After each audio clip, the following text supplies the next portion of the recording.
je like ou je nique, en fait. Et c'est ainsi. Vous dites, moi, je voudrais penser l'islam. Et penser l'islam, ça suppose au moins qu'on ait lu le Coran. Ça suppose au moins qu'on ait lu les hadiths du prophète. Ça suppose au moins qu'on ait lu une biographie de Mahomet et qu'on sache ce qu'il a fait, ce qu'il a dit, ce qui se trouve dans le Coran. Si vous dites j'ai lu le Coran et je trouve que dans le Coran il y a de la misogynie, de la phallocratie, de l'antisémitisme, du patriarcat, faites ce que vous voulez de tout ça, mais c'est bizarre en temps normal, c'est pas politiquement correct, mais là il y en a pas.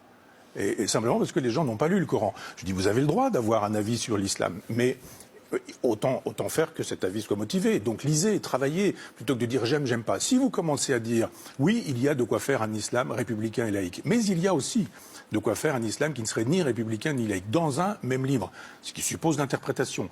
Peut-on interpréter un texte quand il s'agit de la parole de Dieu et rien que de la parole de Dieu? Ça devient problématique. Si vous dites je pose ces questions-là, vous êtes un islamophobe. C'est l'insulte qui fait que vous n'avez pas le droit de penser.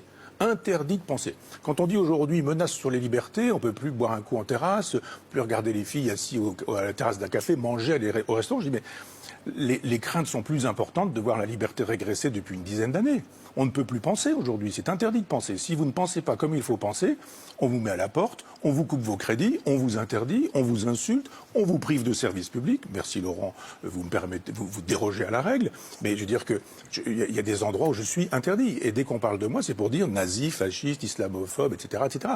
Je dis mais est-ce qu'on a le droit d'être dans une gauche libertaire qui n'entre pas dans les catégories habituelles de la gauche? Est-ce qu'on a le droit de dire le socialisme est dans un tel état que peut-être on pourrait prendre le temps de le penser à nouveau?